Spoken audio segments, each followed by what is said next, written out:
Apa khabar semua? Selamat pagi murid-murid. Cikgu berharap anda semua berada dalam keadaan yang sangat sihat.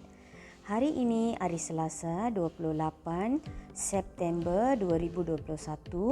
Tajuk yang akan cikgu ajar pada hari ini ialah gaya hidup sihat.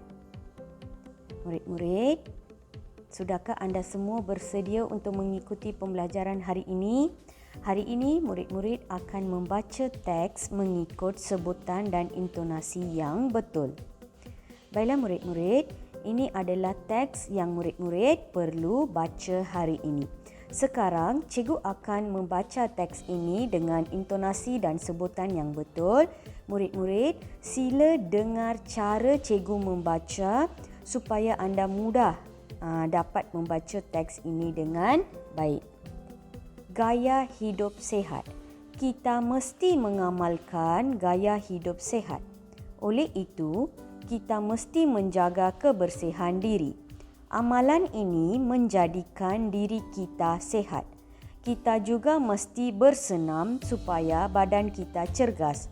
Badan yang cergas menyebabkan hidup kita ceria. Selain itu, kita juga mesti menjalani pemeriksaan kesihatan. Kita akan mengetahui sama ada kita sihat atau tidak. Di samping itu, kita mesti makan makanan yang seimbang.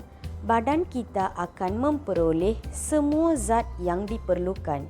Kita juga mesti menjaga kebersihan diri dan tempat tinggal. Tindakan ini akan menjadikan diri kita sihat dan hidup kita sejahtera. Kesimpulannya, kita akan mendapat faedah yang banyak jika kita mengamalkan gaya hidup sihat. Baiklah murid-murid, anda perlu membuat latihan berpandukan teks ini. Sebelum itu, cikgu akan menerangkan serba sedikit tentang teks ini. Teks ini tentang gaya hidup sihat. Gaya hidup sihat maksudnya bagaimana kita boleh menjalankan ataupun hidup dengan sihat. Terdapat pelbagai cara. Jadi yang pertama kita perlu menjaga kebersihan diri kita. Sekarang ini pun negara kita sedang mengalami pandemik COVID-19. Jadi kita sentiasa mencuci tangan dan juga memakai pelitup muka. Jadi kita perlu memastikan bahawa kita sentiasa menjaga kebersihan diri supaya hidup kita sihat. Selain itu, kita juga perlu menjalani pemeriksaan kesihatan. Kalau boleh, kita perlu menjalani pemeriksaan kesihatan 6 bulan sekali supaya kita dapat tahu bagaimana keadaan badan kita, apakah penyakit ataupun kelemahan yang terdapat dalam badan kita. Selain itu, kita juga perlu makan makanan yang seimbang. Anda tahu kan, kita perlu makan mengikut piramid makanan. Apabila kita makan makanan mengikut piramid makanan, kita boleh memastikan makanan kita mengandungi semua jenis vitamin zat yang diperlukan untuk badan kita. Selain itu, kita juga boleh bersenam. Anda boleh lihat ya, gambar ini menunjukkan bagaimana kita boleh mengamalkan gaya hidup sihat. Pemeriksaan doktor, mengamalkan penjagaan kebersihan diri iaitu mencuci tangan, di sini bersenam.